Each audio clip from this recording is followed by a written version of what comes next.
श्री कृष्ण कहते हैं कि पूरी जिंदगी सबका ख्याल रखने वाली माँ और उस माँ का ध्यान रखने वाले बच्चों का रिश्ता इस दुनिया का सबसे खूबसूरत बंधन है। बेटे के लिए माँ सिर्फ माँ ही नहीं बल्कि एक दोस्त भी होती है जिससे वो अपने जीवन की उलझनों को साझा करता है।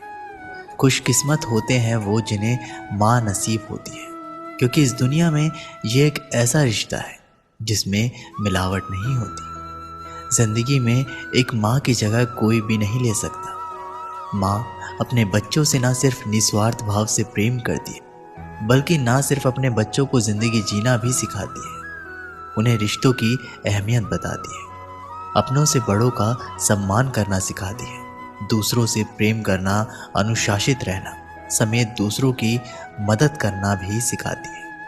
अर्थात एक इंसान अपनी माँ की बदौलत ही समाज में उठने बैठने के लायक बनता है। अर्थात माँ ही एक व्यक्ति की जिंदगी में सब कुछ होती है, क्योंकि माँ से ही इंसान का अस्तित्व होता है। इसलिए अपनी माँ को सम्मान दें और उनकी खुशियों का ध्यान रखें, क्योंकि माँ के प्यार के बिना व्यक्ति की जिंदगी अधूरी है। माँ दुनिया का सबसे प्यारा तोहफा है। माँ भगवान का रूप होती है, जो ना सिर्फ अपने बच्चों से निस्वार्थ प्यार करती है बल्कि उनकी खुशी के लिए किसी भी हद तक गुजर सकती है। माँ हर इंसान की शक्ति और ताकत होती है। माँ ना सिर्फ 9 महीने अपने कोख में रखकर दर्द सहकर अपने बच्चों को नया जीवन देती है बल्कि पूरी जिंदगी साए की तरह अपने बच्चों का साथ देती है। माँ की बेहिसाब ममता को चंद शब्दों में नहीं पिरोया जा सकता है। आज मैं आपसे 3 प्रश्न पूछूंगा। तो पहला प्रश्न, ऐसा कौन है जिस पर लगातार प्रहार करने के पश्चात भी वो मुस्कुराए और आपको सुख दे? आपका उत्तर होगा धरती या वृक्ष। दूसरा प्रश्न, ऐसा कौन है जो बिना आपके कुछ कहे सब जान जाता है, सब समझता है और फिर निस्वार्थ भाव से आपकी सहायता करता है? अब आपका उत्तर होगा भाई या मित्र। और तीसरा प्रश्न है, ऐसे कौन से भगवान हैं जो स्वयं विष का घूंट भी पीकर आपको जीवन का अमृत प्रदान करते हैं? अब आपका उत्तर होगा महादेव। यदि आपके उत्तर ये हैं तो आपके उत्तर गलत है। इन सारे प्रश्नों का एक ही उत्तर है और वो है माँ। जब आप अपनी माँ के गर्भ में होते हैं तो उस समय उन्हें कितनी लात मारी होंगी आपने, किंतु फिर भी वो मुस्कुरा के वो आपको आशीष दे रही है। आपके बिना कुछ कहे वो सब जान जाती है और उस जीवन की कठिन परिस्थितियों के विष का घूंट पीकर आपको खुद सुख का अमृत देती है। इस जीवन में आप कुछ भी कर लीजिए, अपनी माँ का ऋण कभी नहीं चुका पाएंगे। यदि कुछ कर सकते हैं तो जीवन के आनंद में, अद्भुत में और धन्यवाद में अपनी माँ को स्मरण रखिए। माँ का रिश्ता दुनिया का सबसे खूबसूरत रिश्ता होता है, जिसमें सिर्फ प्यार ही प्यार छिपा रहता है। एक माँ का जीवन पूरी तरह अपने बच्चों के लिए समर्पित रहता है।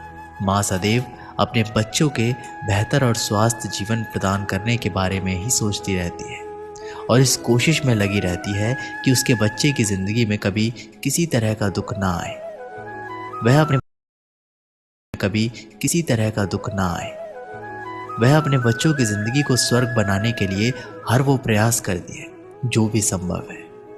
वहीं जिस तरह माँ बच्चों के उज्जवल भविष्य के लिए अपनी तमाम इच्छाओं को मारती है और त्याग करती है, उसी तरह बच्चों का भी दायित्व है कि अपनी माँ का सम्मान करें और उनकी खुशियों का ध्यान रखें। माँ की जुबां पर अपने बच्चों के लिए कभी बद्दुआ नहीं होती, बस एक माँ ही होती है जो अपने बच्चों से कभी खफा नहीं होती। एक कर्ज है जो हम सब पर सवार रहता है, वो हमारी माँ का प्यार है जो जीवन भर हम पर उधार रहता है। हमने तो अपनी माँ की हंसी को देखकर समझ लिया कि हमारी भी किस्मत बुलंद है। एक माँ की दुआ है इस संसार की सबसे बड़ी दौलत होती है।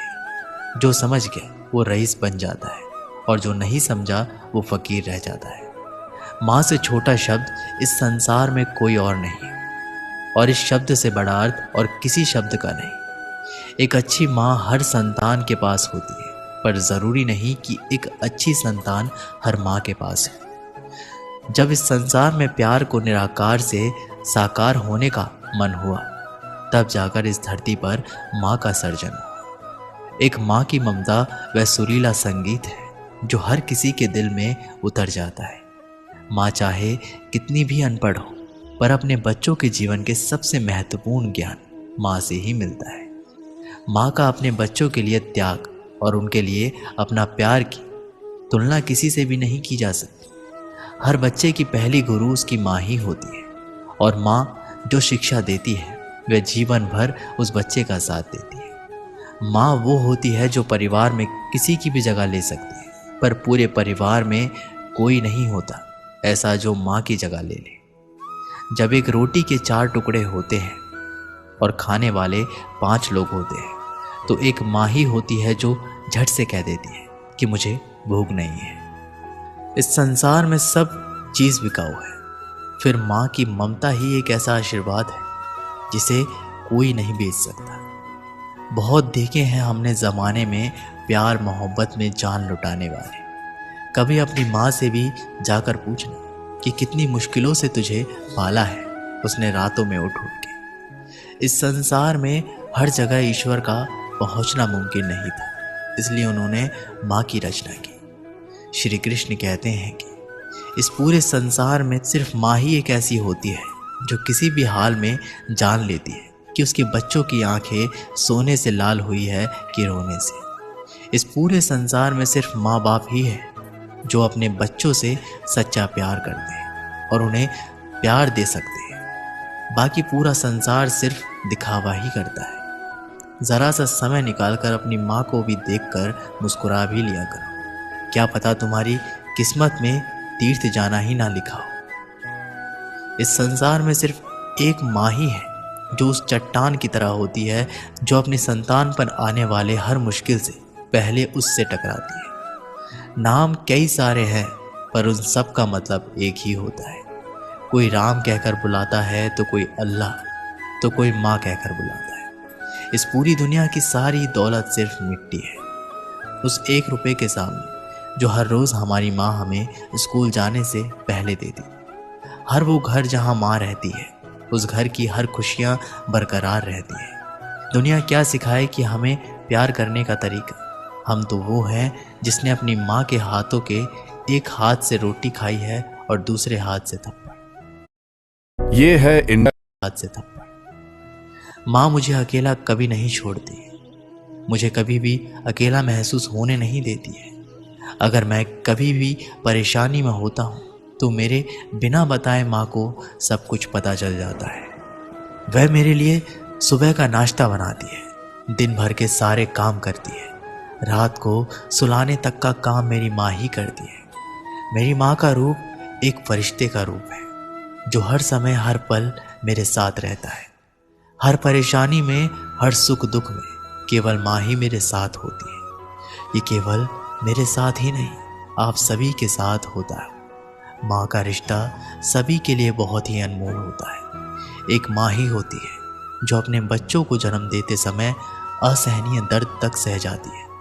इस पीड़ा को कोई भी महसूस नहीं कर सकता है, परंतु वह माँ झेल जाती है और अपने बच्चों को जन्म देती है।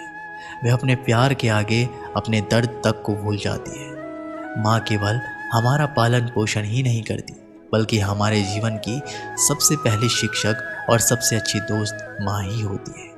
अगर आप किसी भी परेशानी में होते हैं तो सबसे पहले अगर आप माँ से बात करते हैं तो आपको सभी प्रकार के निवारण मिल जाते हैं। अगर हम बीमार हो जाते हैं तो सबसे ज़्यादा ध्यान हमारी माँ ही रखती है। वह पूरी रात जागकर हमारा ख्याल रखती है, हमारी चिंता करती है और यही उम्मीद करती है कि हम जल्दी से जल्दी ठीक हो जाएं। वह केवल माँ ही कर सकती है। माँ के उपकार का कर्ज हम कभी भी नहीं अदा कर सकते, इसलिए हमें माँ को कभी दुख नहीं देना चाहिए। वह हमारे लिए ईश्वर से कम नहीं होती। अगर आप माँ का दिल दुखाते हैं तो समझ लीजिए ईश्वर का दिल भी दुखा रहे हैं। माँ ना होती तो हम ना होते। माँ के बिना हम अपने जीवन की कल्पना भी नहीं कर सकते। मैं शुक्रगुजार हूँ उस माँ का जिस माँ ने मुझे इस दुनिया में लेकर आने का कष्ट उठाया।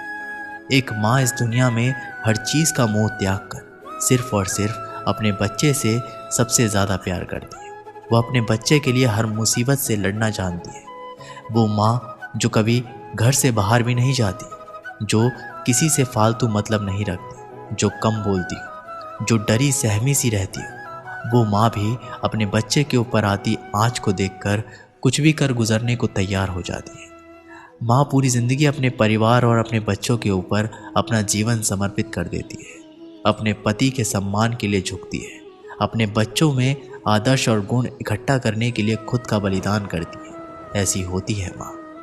अगर आप मंदिर जाते हैं, मस्जिद जाते हैं और माँ बाप की नहीं सुनते, तो आप मंदिर और मस्जिद सिर्फ ढोंग करने जाते हैं। पूजना है तो उसे पूजो जिसने 9 महीने अपनी कोख में रखकर हमें पाला है, जिसने 20 हड्डियों के टूटने जितना दर्द सहकर हमें जन्म दिया है, जिसने अपने शरीर का ना देखकर हमारे तन को संवारा है। उस माँ के हाथों में जादू है। जब वो सर पर हाथ फेरती है तो लगता है भगवान उस आसमान से उतरकर सिर्फ मेरे लिए सर पर हाथ फेर कर मुझे आशीर्वाद देने आया है।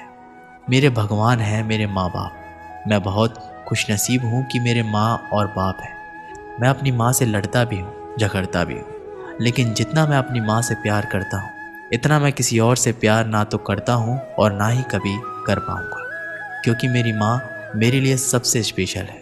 वो मेरी ज़िंदगी के हर कदम पर मेरे साथ रही है।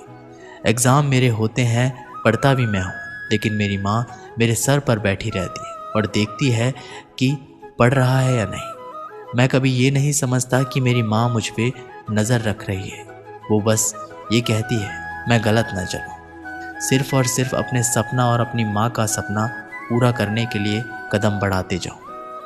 हमारे भारत देश में अलग अलग भाषा है, अलग अलग लोग हैं, लेकिन सब अपनी जननी को माँ ही कहते हैं।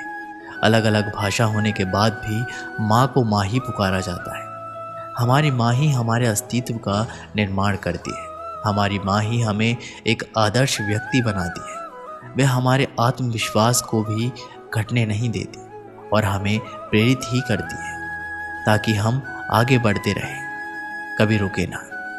माँ हमारे जीवन की वो नींव है जिसकी वजह से हम मजबूत रहते हैं। माँ हमें शारीरिक और मानसिक दोनों रूप से मजबूत बनाती है। एक आदमी एक दुकान में नौकरी किया करता। वह मेहनती था। काम के प्रति उसकी मेहनत और लगन देखकर उसका सेठ बड़ा खुश रहता था। वह आदमी भी उस दुकान की नौकरी से संतुष्ट था। एक दिन वह बिना बताए छुट्टी पर चला गया। सेठ उस दिन सोच में पड़ गया, क्योंकि ऐसा पहले कभी नहीं हुआ था। वह सोचने लगा कि ऐसा क्या बात हो गई कि ये छुट्टी पर चला गया और मुझे बताया तक नहीं। कहीं उसे पैसों की तंगी तो नहीं हो गई है। ये विचार दिमाग में आते ही सेठ ने उसकी पगार बढ़ा देने का निर्णय ले लिया। अगले दिन वह आदमी वापस काम पर आ गया। सेठ ने उसे अपने पास बुलाया और उसे बताया कि मैंने तुम्हारा वेतन बढ़ा दिया है। अगले महीने की 1 तारीख को उस आदमी को बढ़ी हुई पगार मिली। उसने पगार ली, लेकिन कोई प्रतिक्रिया नहीं दी। ना उसने सेठ को धन्यवाद दिया, ना ही वह बहुत खुश हुआ। वह रोज की तरह काम करता रहा। पगार बढ़ा देने के बाद सेठ निश्चिंत था कि अब वह आदमी और मेहनत से काम करेगा। कुछ महीनों के बाद वह आदमी एक बार फिर से बिना बताए छुट्टी पर चला गया। इस बार सेठ को बहुत गुस्सा आया कि ये कैसा लापरवाह आदमी है। एक तो मैंने इसकी पगार बढ़ा दी, उसके बाद भी इसे जिम्मेदारी का एहसास नहीं है। फिर से बिना मुझे बताए इसने छुट्टी मार ली। अगले दिन वह आदमी काम पर आ गया। सेठ ने पहले ही तय कर लिया था कि अब वह उसकी पगार घटा देगा। उसने उसे बुलाकर बता दिया कि अगले महीने से उसे वही पगार मिलेगी जो उसे पहले मिलती थी। अगले महीने उस आदमी को घटी हुई पगार मिली, लेकिन इस बार भी उसने कोई प्रतिक्रिया नहीं दी। वह दुखी नहीं हुआ, बस अपने काम में लगा रहा। ये देख सेठ हैरान हो गया। उसने उसे बुलाकर पूछा, क्या बात है? जब मैंने तुम्हारी पगार बढ़ा दी तब तुम खुश नहीं हुए, और अब मैंने तुम्हारी पगार घटा दी तब तुम दुखी भी नहीं हुए। आखिर बात क्या है? आदमी बोला, सेठ जी, जब मैं पहली बार काम पर नहीं आया था, उस दिन मेरे बेटे का जन्म हुआ था। उस समय जब आपने मेरी पगार बढ़ाई तो मैंने सोचा कि जो अतिरिक्त पैसा मुझे मिला है वो उस बच्चे के हिस्से का है, इसलिए